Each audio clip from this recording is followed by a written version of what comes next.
अस्सलाम वालेकुम, मैं हूं दिल इम्तियाज़ और आप देख रहे हैं तख्ती ऑनलाइन। हमारी गैलेक्सी स्पाइरल गैलेक्सी है, लेकिन हमारी कायनात में सिर्फ स्पाइरल गैलेक्सीज नहीं होती। गैलेक्सीज मुख्तलिफ शक्लों में और मुख्तलिफ साइजेस में मौजूद हैं। मैं आपको यहाँ पर गैलेक्सीज की कुछ अशकाल दिखा रहा हूँ। आप देख सकते हैं कि गैलेक्सी स्पाइरल भी हो सकती है, एलिप्टिकल भी हो सकती है, इर्रेगुलर शेप की भी हो सकती हैं। और इसके अलावा भी हमारे पास बहुत सी शक्लें हैं जिनमें गैलेक्सीज मौजूद हो सकती हैं। बिल्कुल ऐसे ही गैलेक्सी के साइज़ भी मुख्तलिफ हो सकते हैं। कुछ गैलेक्सीज बहुत छोटी होती हैं जो हमारी मिल्की वे से 10 गुना ज़्यादा छोटी हो सकती हैं, लेकिन कुछ गैलेक्सीज बहुत बड़ी भी हो सकती हैं। गैलेक्सीज के रंग भी मुख्तलिफ होते हैं। तो आपको गैलेक्सीज के इस गुलदस्ते में बहुत मुख्तलिफ रंगों की और साइजेस की गैलेक्सीज नज़र आएंगी। अगर हम साइज़ की बात करें तो इस वक्त हमने जो मुशाहिदा किया है उसके मुताबिक जो सबसे बड़ी गैलेक्सी हमें मिली है वो है IC 1101। मैं आपको यहाँ पर मिल्की वे भी दिखा रहा हूँ, उसके बाद एंड्रोमेडा भी दिखा रहा हूँ जो कि हमारी गैलेक्सी से कई गुना बड़ी है, और फिर हम IC 1101 भी देख रहे हैं। ये गैलेक्सी हमसे 1 बिलियन लाइट ईयर्स दूर है। इसका जो डायमीटर है वो 4 मिलियन लाइट ईयर्स है। डायमीटर 4 मिलियन लाइट ईयर्स है, और इसमें 100 ट्रिलियन स्टार्स मौजूद हैं, जबकि हमारी गैलेक्सी में तकरीबन 100 बिलियन स्टार्स, उसके लगभग स्टार्स और सोलर सिस्टम मौजूद हैं। इस गैलेक्सी में 100 ट्रिलियन स्टार्स मौजूद हैं।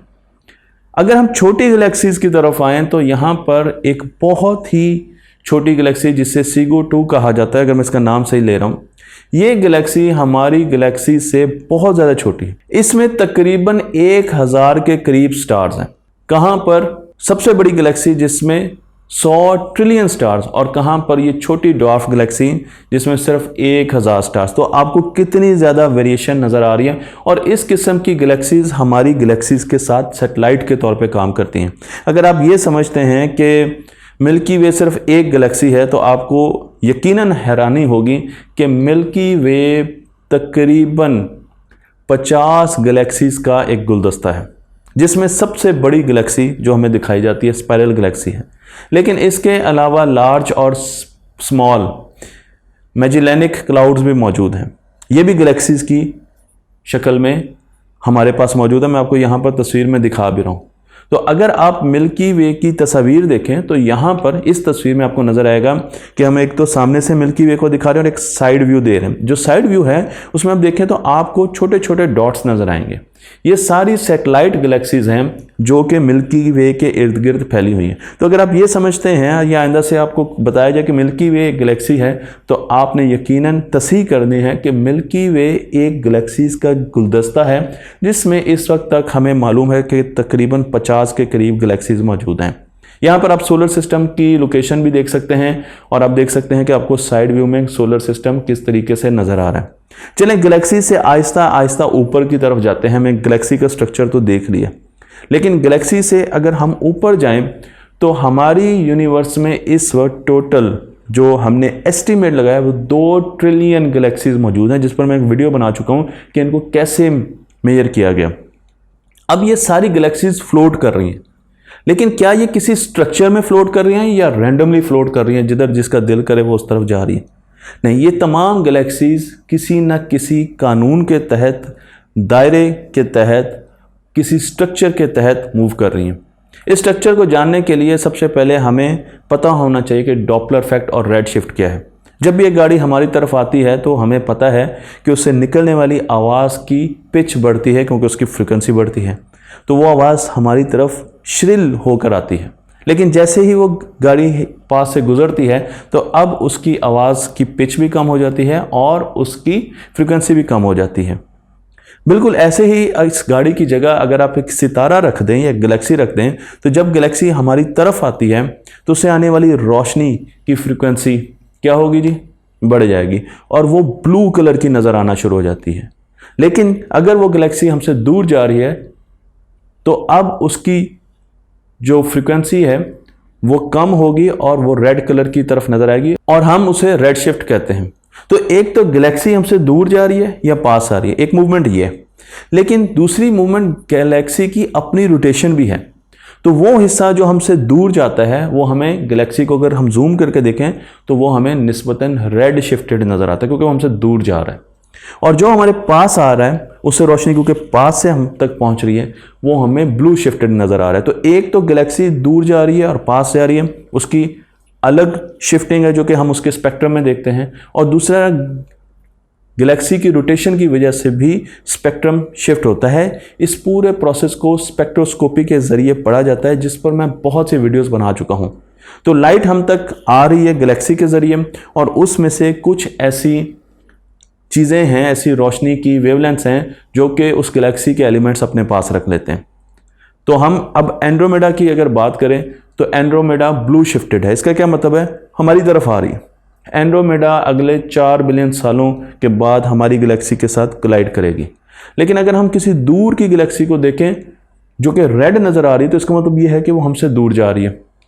एंड्रोमेडा 300 किलोमीटर पर सेकेंड की रफ्तार से हमारे पास आ रही है। लेकिन जब हम कायनात में देखते हैं तो ज़्यादातर गैलेक्सीज हमसे दूर जाती हुई नज़र आती हैं। मैं आपको यहाँ पर ये पूरा कॉन्सेप्ट दोबारा समझाने के लिए एक तस्वीर का सहारा ले रहा हूँ। आप देख सकते हैं कि जो रोशनी हमारे पास लैब में बनाई गई वो आपको सबसे नीचे नज़र आ रही। लेकिन अब क्या है कि जो मेरे पास गैलेक्सीज हैं, जो निस्बतन मेरे पास गैलेक्सीज हैं, जब हमने उनको देखा जो कि रेड शिफ्टेड थी, तो उनका शिफ्ट थोड़ी थी। इसका मतलब ये कि वो थोड़ी स्पीड के साथ मुझसे दूर जा रही हैं। लेकिन जब मैं दूर की गैलेक्सीज को देखता हूं तो वो ज़्यादा रेड शिफ्टेड हैं। इसका मतलब यह है कि दूर की गैलेक्सी मुझसे ज़्यादा तेज़ी से दूर जा रही हैं। आप कायनात में किसी जगह भी जाकर ये एक्सपेरिमेंट कर सकते हैं। ये सिर्फ ज़मीन की बात नहीं है। हम किसी जगह भी खड़े होंगे तो वहाँ की करीबी गैलेक्सी हमसे थोड़े फासले से दूर जा रही होंगी, लेकिन वहाँ की दूर की गैलेक्सीज हमसे बहुत ज़्यादा फासले पर जा रही हैं। इससे हमें ये अखज़ करने को मिलता है कि हमारी कायनात आहिस्ता आहिस्ता एक्सपेंड कर रही है। और जब हमने अपने घर के करीब की गैलेक्सीज को देखा, अपनी गैलेक्सीज के करीब की गैलेक्सीज को देखा, तो हमें पता चला कि गैलेक्सीज का कुछ गैलेक्सीज को अगर इकट्ठा कर दिया जाए तो एक ग्रुप बनता है जिसे गैलेक्टिक ग्रुप कहा जाता है। गैलेक्टिक ग्रुप स्पेस में मूव कर रहा होता है और किसी बड़े क्लस्टर के साथ बांधा होता है। ये तकरीबन 50 या 50 के करीब गैलेक्सीज अगर इकट्ठी करें तो एक गैलेक्टिक ग्रुप बनता है। हम लोकल गैलेक्सी ग्रुप का हिस्सा हैं और तकरीबन ये जो गैलेक्टिक ग्रुप हमारा बनता है ये 10 मिलियन लाइट ईयर्स के डायमीटर रखता है। तो अब मैंने आपको गैलेक्टिक ग्रुप का बताया, पहले गैलेक्सी बताई, फिर गैलेक्टिक ग्रुप का बताया। अब गैलेक्टिक ग्रुप से आगे चलते हैं गैलेक्टिक क्लस्टर की तरफ।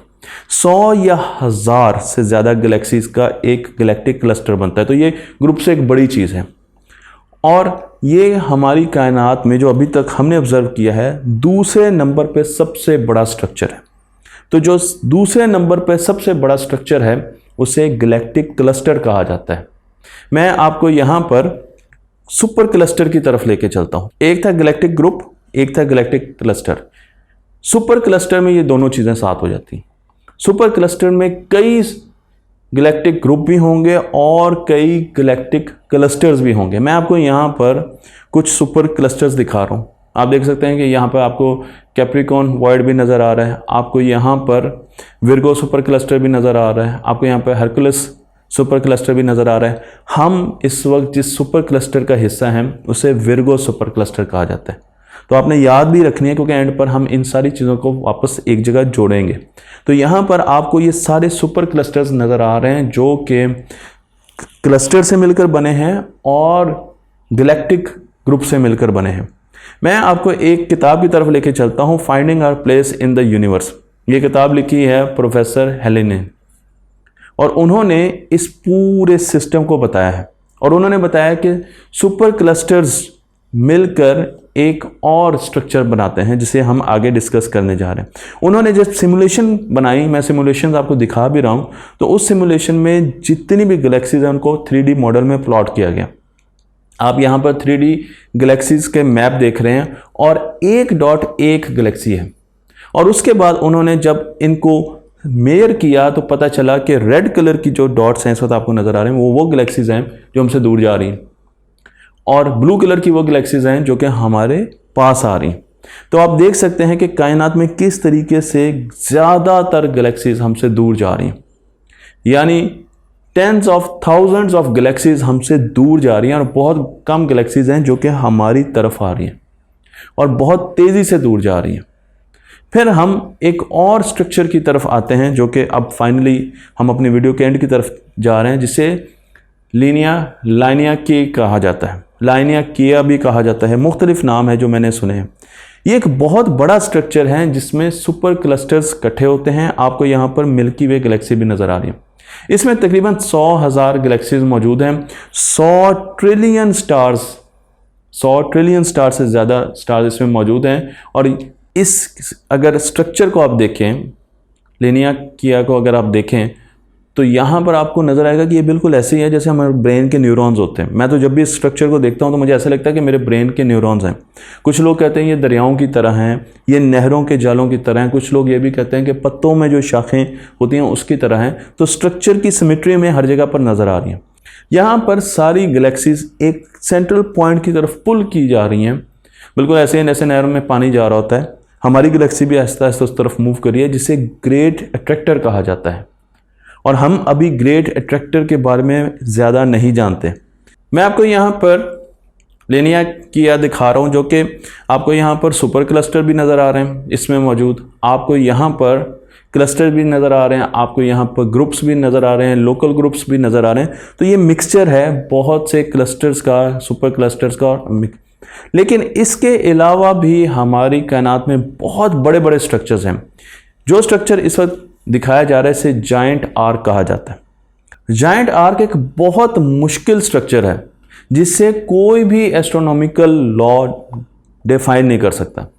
हम इसको समझ नहीं पा रहे कि इतने बड़े स्ट्रक्चर हमारी होमोजीनियस कायनात में कैसे हो सकते हैं। इसलिए लगता यह है कि हमें अभी अपने एस्ट्रोनॉमिकल लॉज को मज़ीद मॉडिफाई करना पड़ेगा, क्योंकि इस स्ट्रक्चर की अगर बात करें तो ये तकरीबन यूनिवर्स का 7%, जो ऑब्जर्वेबल यूनिवर्स है उसका 7% हिस्से को कवर करता है। इतना बड़ा स्ट्रक्चर है और 3.3 बिलियन लाइट ईयर्स अक्रॉस है इसका जो डायमीटर है। इसमें गैलेक्सीज हैं, गैलेक्टिक क्लस्टर्स हैं, इसमें बहुत वॉइड्स हैं, इसमें बहुत और चीज़ें हैं जो कि सब इकट्ठा होकर एक बहुत बड़ा आर्क बनाती हैं। लेकिन आज की साइंस हमें ये बताती है कि ये आर्क इतना बड़ा स्ट्रक्चर ग्रेविटी की वजह से बनना नामुमकिन है। तो ग्रेविटी की थेरीज इस स्ट्रक्चर के बनने को और यहाँ पर होने को उसकी तरदीद करती हैं। तो फिर आखिर इतने बड़े स्ट्रक्चर कैसे बन गए, ये बहुत बड़ा क्वेश्चन है। लेकिन इस स्ट्रक्चर से भी आगे चलते हैं। मैं आपको हरकुलिस कोरोना ग्रेट वॉल दिखा रहा हूँ। ये 3 टाइम्स बड़ी है ग्रेट आर्क से, ये जायंट आर्क से। तो जो जायंट आर्क था उससे भी 3 गुना बड़ा स्ट्रक्चर है। अब इसे कॉस्मोलॉजिकल लॉज किस तरीके से डिफाइन करेंगे जब वो जायंट आर्क को या ग्रेट आर्क को नहीं कर पा रहे, क्योंकि हमारा ये ख्याल है कि हमारी यूनिवर्स तो होमोजीनियस यूनिवर्स है, उसमें इतने बड़े बड़े स्ट्रक्चर्स कैसे बन गए।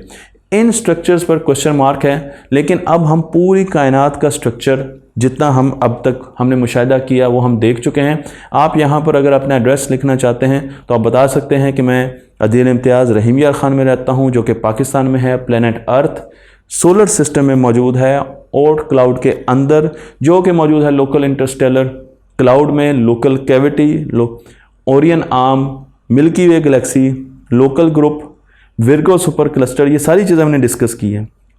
लाइनिया का किया, सुपर क्लस्टर, और फिर हम यूनिवर्स में मौजूद हैं। तो अगर आपको मेरा मुकम्मल एड्रेस चाहिए तो आप इस एड्रेस को नोट कर लीजिए ताकि मुझ तक पहुंचने में आसानी रहे। तख्ती ऑनलाइन को लाइक कीजिए, शेयर कीजिए और इस इल्म को दूसरों तक पहुंचा दीजिए।